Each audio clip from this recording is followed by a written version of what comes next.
There's a rampant misconception in human experience that goes like this: these circumstances please me and these do not, so I will use all of my power, even gathering together with others, to orchestrate change in the condition, because a better condition will make us all feel better.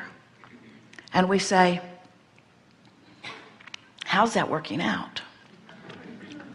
You can't even get your kids to do what you want them to do, and you will never get the world even to come to agreement about what is the right thing to do. Have you noticed? Imagine a universe where every point of consciousness is seen as valuable and expanding, and every point of consciousness gets to individually choose what they personally prefer, and source responding to every point of consciousness, so everyone getting what they want. A never-ending flood of resources. That's what you've got going on here. You do not need to compete with others for resources, because the resources expand exponentially in direct relationship to the asking that you offer. And any shortage that any of you or anyone that you know is living is not because the resources are limited. It's because you are crossways of the resources. When you beat the drum of lack, the abundance that you've been asking for cannot come to you. It defies law. You must beat the drum of what you want in order to be a vibrational match to what you want. And only when you are a vibrational match to what you want will what you want come to you. It's really a lovely thing.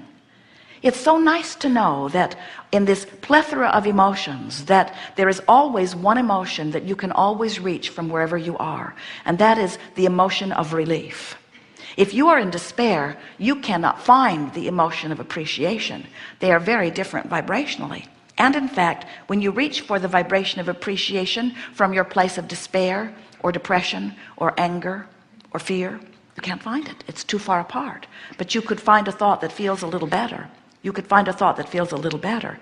And when you understand that that's all you need to do, just lean downstream, so to speak. Just reach for the best feeling thought that you can find from where you are. Now that will really serve you, because in time, as you're reaching for something that feels better and reaching for something that feels better on topic after topic, before you know it, you've trained yourself into alignment with who you really are on topic after topic. And now you're letting flow to you whatever it is you've been asking for. Of course, so here you stand, exploring contrasts, knowing what you don't want, knowing what you do want. And at first, when you send off that rocket of desire, the source within you follows it, but you don't, because you're still defending or justifying why you want it.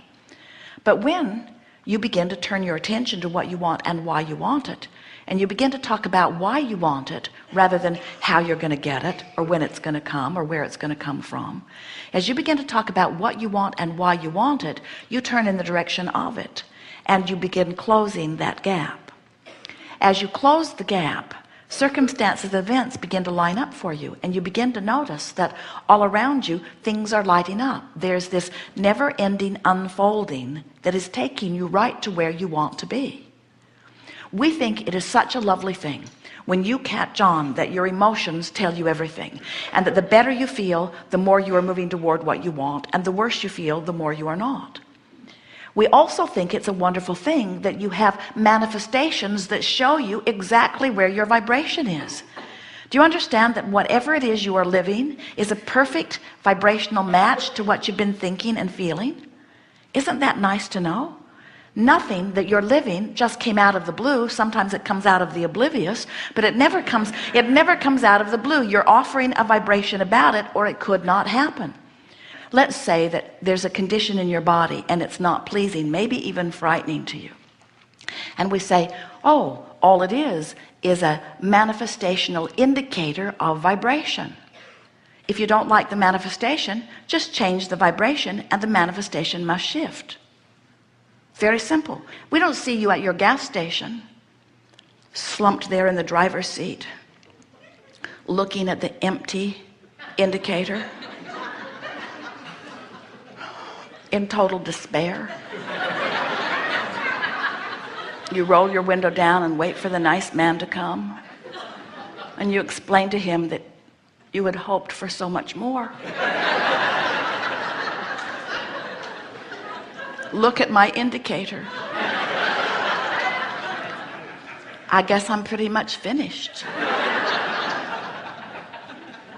You don't do that, you just fill it up. You change the indicator.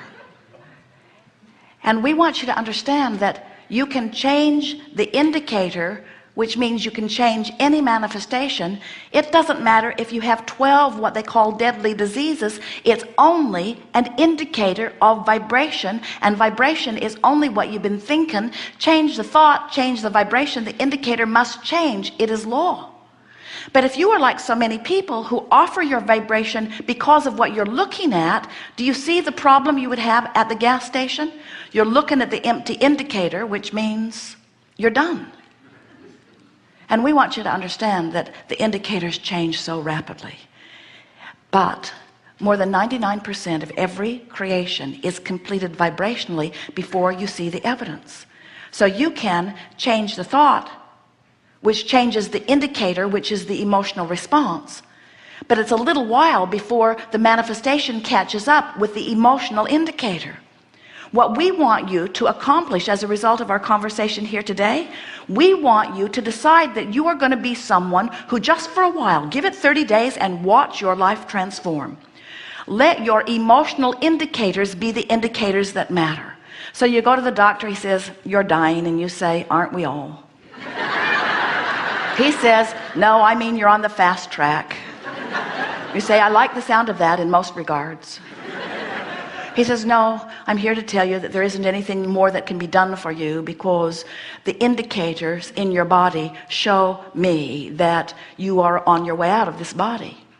Now, if you've just heard what we just said, you would say back to him, "I can see why you might say that as you look at this indicator. But I know something that you do not know.